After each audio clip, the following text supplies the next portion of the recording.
Soyons au clair sur le but de cette puissance divine, sur l'œuvre qu'elle se propose. Dans les affaires de ce monde, les hommes sont très économes de la force dont ils disposent. Ils savent très bien la réserver pour la concentrer à propos sur le point où elle doit produire son effet.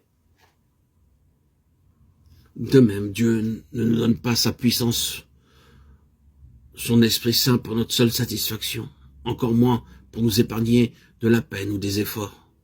Son but, en nous l'envoyant, est de glorifier son Fils. Ceux qu'il trouve fidèles à le faire dans leur faiblesse, ceux qui lui montrent par leur obéissance qu'ils sont prêts à le glorifier à tout prix, recevront la vertu d'en haut. Dieu demande des hommes et des femmes qui puissent revêtir de puissance. L'Église les demande aussi de tous côtés, s'étonnant de la faiblesse de son ministère et de son culte. Le monde attend également de les voir apparaître pour se convaincre que Dieu est réellement au milieu de son peuple.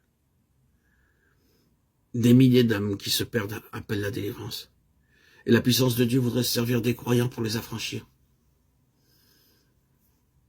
Ne nous contentons donc pas de prier Dieu, de les secourir et de les bénir. Ne nous bordons pas à faire de notre mieux pour leur venir en aide par nos propres efforts, mais que chacun de nous s'adonne sans réserve à vivre comme le témoin de Jésus.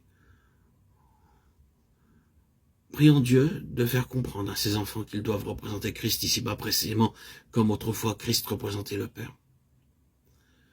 Vivons avec la ferme conviction que l'esprit de puissance est en nous et que si nous attendons à lui, le Père nous remplira de la puissance de son esprit.